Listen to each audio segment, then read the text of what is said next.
a minimal necessity to constrain the irrational and destructive workings of the classical free market.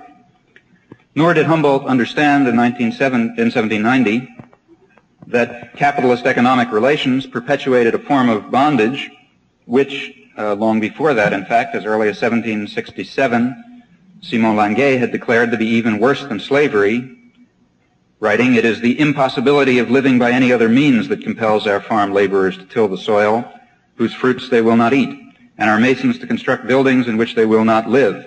It is want that drags them to those markets where they await masters who will do them the kindness of buying them. It is want that compels them to go down on their knees to the rich man in order to get from him permission to enrich him. What effective gain has the suppression of slavery brought him? He's free, you say. That is his misfortune. These men, it is said, have no master. They have one, and the most terrible, the most imperious of masters, that is need. It is this that reduces them to the most cruel dependence. And if there is something degrading to human nature in the idea of bondage, as every spokesman for the Enlightenment would insist, then it would follow that a new emancipation must be awaited, what Fourier referred to as the third and last emancipatory phase of history, the first having made serfs out of slaves, the second wage earners out of serfs, and the third which will transform the proletariat to free men by eliminating the commodity character of labor, ending wage slavery, and bringing the commercial, industrial, and financial institutions under democratic control.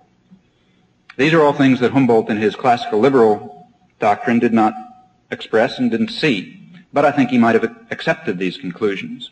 He does, for example, agree that state intervention in social life is legitimate if freedom would destroy the very conditions without which not only freedom but even existence itself would be inconceivable, which are precisely the circumstances that arise in an unconstrained capitalist economy. And he does, as in the remarks that I quoted, vigorously condemn the alienation of labor.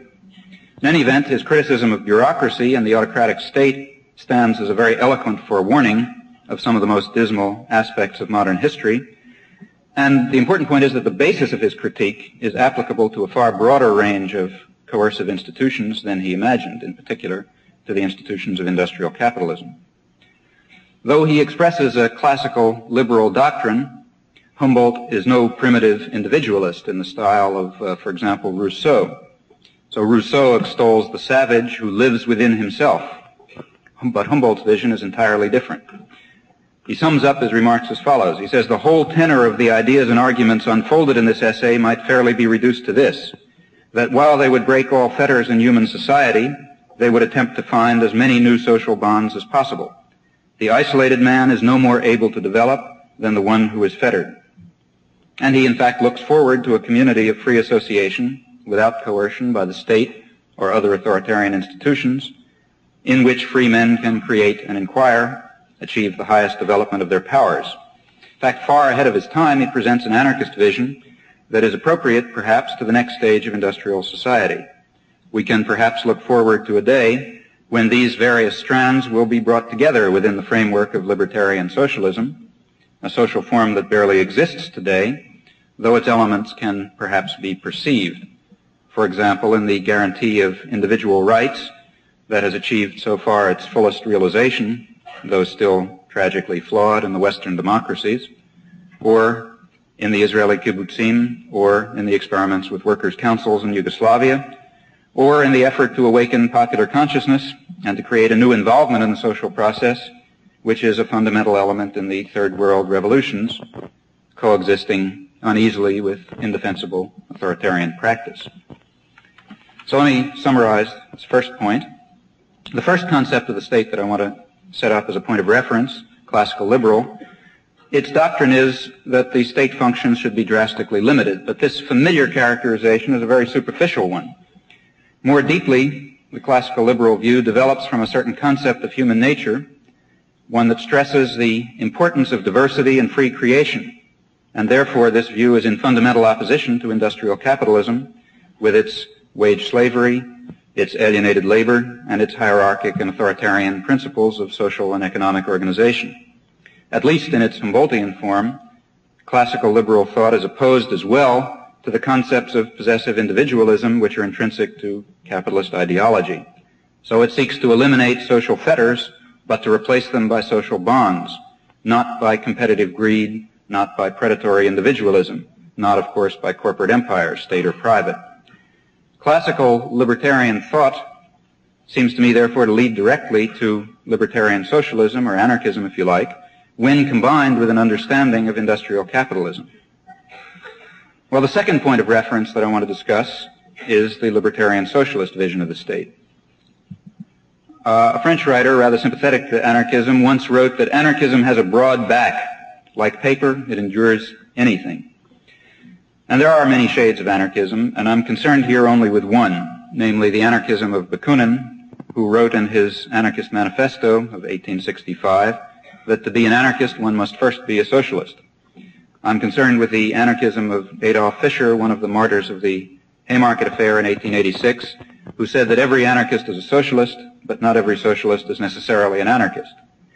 A consistent anarchist must oppose private ownership of the means of production. Such property is indeed, as Proudhon in his famous remark asserted, a form of theft. But a consistent anarchist will also oppose the organization of production by government. I'm quoting. It means state socialism, the command of the state officials over production and the command of managers, scientists, shop officials in the shop.